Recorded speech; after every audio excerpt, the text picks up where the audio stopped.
Hey everyone, I came across this clip from Neil deGrasse Tyson talking about the Jewish contribution to science, in particular in the realm of the Nobel Prizes. And so I want to take a look at this clip and then just talk about it for a moment after it. Take a look together.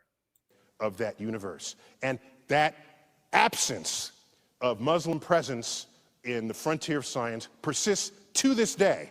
Take a look at the Nobel Prize from 1900 to 2010. I can do this for the Jews, for example. How many Jews in the world? There's like 15 million tops, 15 million out of 7 billion people. These are the numbers of Jews who have won the Nobel Prize in the sciences. 25% of the Nobel Prizes. We have a Jewish person in the audience. Congratulations. Okay, fine. Okay. This is rightly something to be extraordinarily proud of. The traditions of Jews in the 20th century is one of education and scholarship. In earlier centuries, it was one of very strict sort of study of the Torah. Did not involve the natural world. This was a later emergence of the Jewish culture to exhibit this. Let's look at the numbers for Islam. So these are Jews. There are 15 million Jews, 25% of the Nobel Prizes.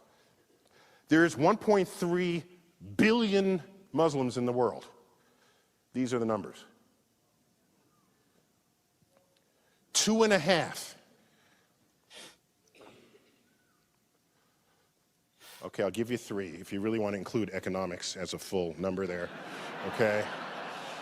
If you got to give it a full number, okay.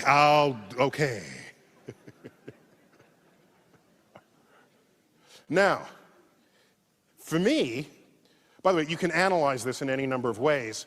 There are 50 times the number of Nobel Prizes, 1/80th the population. There's 4,000 times the impact. I lose sleep at night with the question, how many secrets of the universe lay undiscovered because 1.3 billion people who in an ancestral time would have participated in this enterprise and are now not.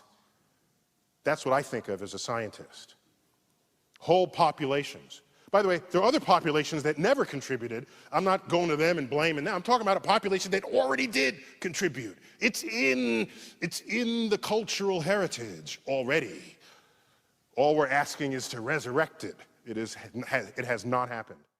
There's one area in that little diatribe that needs a little bit of addressing, and that is where he said that the Jewish people only in the later days, only in the 20th century, only in the post-enlightened world became people that were engaged in the sciences. And before then, they were involved in Torah and completely removed from science. Well, that is unquestionably false.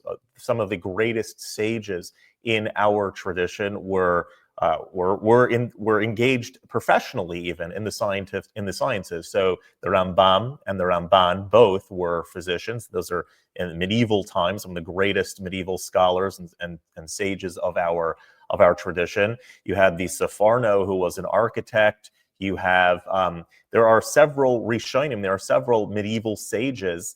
The Ibn Ezra, for example. You have the Ralbag, the Rabbi Levi ben Gershon. You have Rabbi Avram Zakuto that participated so much, that contributed so much to the secular understanding of astronomy, because they were astronomers, that they have there are 3 craters on the moon that are named after them.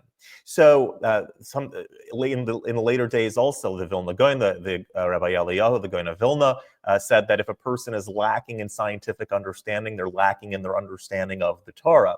So I'm not quite sure where Neil deGrasse Tyson gets this whole idea that until only recent times there was only Torah study, and no really contributions to the scientific world. That's something that's been important to the Jewish world since the very beginning, as indicated by all of our sages, the main sages being heavily steeped in scientific knowledge. I think it's part of the idea that some in the scientific community like to make a separation between that there's either choosing science or religion. If you choose a very religious life, and if it was a life dedicated to Torah study, then it couldn't have been had any sort of real contribution to science. If you choose science, you have to, by default, as well, not choose religion. That they're two separate, completely separate entities.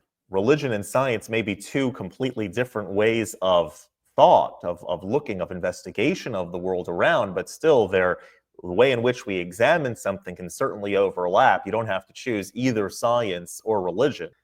Science takes things apart to see how they work, whereas religion puts things together to see what they mean.